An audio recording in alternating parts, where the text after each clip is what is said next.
बिस्मिल्लाहिर्रहमानिर्रहीम। 1.4 क्लास 8 में हमारे पास क्या है 1.4 बलुचिस्तान बोर्ड क्लास 10th में 1.4 का क्वेश्चन नंबर 5 बहुत ही सिंपल उसी तरह में करना है। Under root x plus 3 plus under root x is equal to under root x plus 8। सबसे पहले आपका काम क्या है, सिंपल करने के लिए दोनों तरफ से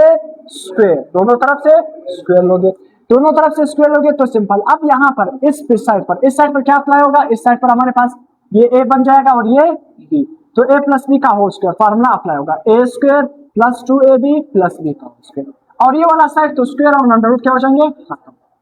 देखो A square plus 2ab plus B का होल स्क्वायर एक्स प्लस ये स्क्वायर और ये अंडर रूट क्या हो जाएगा खत्म, एक्स प्लस 3 प्लस 2। अब देखो यहाँ पर ये अंडर रूट एक्स जब इसके साथ मल्टीप्लाई होगा तो उसको हम किस तरह लिखेंगे, under root x plus 3 into x, under तो दूर दूर एक दूसरे से दूर हो जाओ, क्या है x plus 3 into x plus x. हमारे पास क्या है ये जो एक्स और ये अंडर रूट क्या हो जाएंगे स्क्वायर और अंडर रूट खत्म, तो क्या बचेगा सिर्फ एक्स बचेगा। अब देखना ये x plus x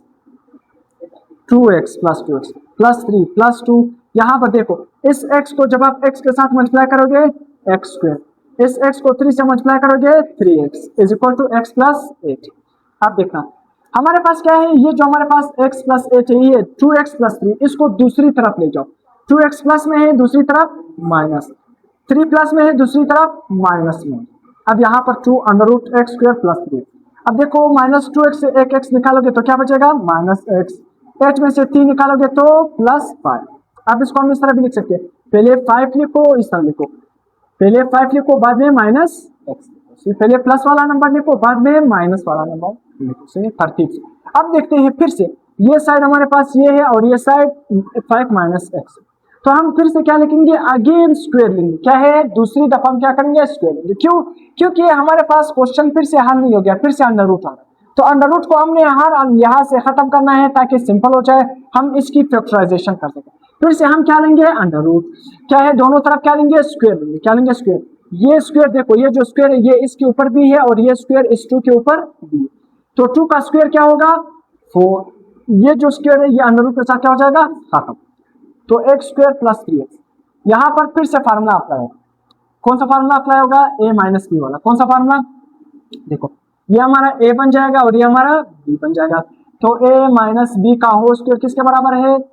a square minus 2ab plus b का होल, सही है फार्मूला। अब देखो इस पर देखो a 4x प्लस 12x, देखो अब आपने क्या करना है 4 को x स्क्वायर से मल्टीप्लाई करोगे क्या बन जाएगा 4x स्क्वायर, 4 को 3x से मल्टीप्लाई करोगे क्या बन जाएगा 12x। अब देखो उसी तरह यहाँ पर स्क्वायर देना है, देखो a square minus 2ab plus b का होल स्क्वायर, ये 5 का स्क्वायर क्या बन जाएगा 25, 2 को 5 से मल्टीप्लाई करोगे 10, फिर माइनस 10x साथ में x भी और साथ में x का स्क्वायर। अब देखना देखो हमारे पास क्या है ये जो 25 है इस साइड पे प्लस में दूसरी तरफ ले आओगे माइनस 25, माइनस 10x इस तरफ ले आओगे plus 10x plus x square इस तरफ लाओगे माइनस एक्स स्क्वायर, इस साइड पर कुछ भी नहीं बचा, तो 4x में से जब 3 निकालोगे तो क्या बचेगा 3x, 12x और साथ में 10x क्या बनेगा 22x साथ में माइनस 20। अब आपने क्या करना है फिर से फैक्टराइज करना है, फैक्टराइजेशन किस तरह करोगे 25 को किससे मल्टीप्लाई करोगे 3x से मल्टीप्लाई करोगे और दरमियान में हमारे पास क्या मौजूद है 22x, तो फैक्टराइजेशन हमारे पास क्या बनेगा 25 ज़रा 3, ये तो सिंपल आपको। उसी तरह देखो यहाँ पर वापस मैं आपको सुनना,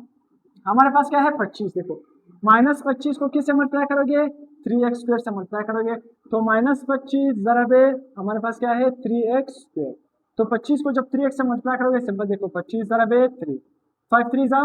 15, एक यहाँ पर रखोगे 3 2 ज़ा 6, 6 में एक जमा करोगे क्या बनेगा 75, तो क्या बनेगा माइनस 75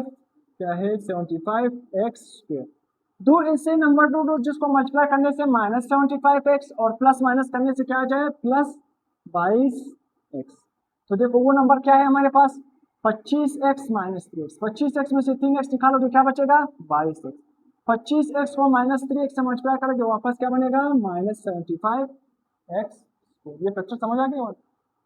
अब देखो अब पहले दो में कॉमन आखिरी दो में कॉमन, पहले दो में कॉमन क्या होगा x, 3x प्लस 25, इन दोनों में कॉमन क्या होगा -1, देखो तो हमारे पास 3x प्लस 25, तो x 3x plus 25 3x plus 25 दो दफा आ रहा है तो इसको आपने एक दफा लिखना है, दूसरे ब्रैकेट में क्या लिखोगे x माइनस 1। अब देखो एक्स इस साइड पे माइनस में है, दूसरी तरफ ले जाओगे प्लस में। अब देखो 25 इस साइड पे माइनस में है, दूसरी तरफ ले जाओगे माइनस 25 में माइनस में हो जाएगा। 3 यहाँ पर मल्टीप्लाई हो रहा है, दूसरी तरफ जाएगा क्या हो जाएगा डिवाइड, तो -25 डिवाइडेड बाई। अब देखो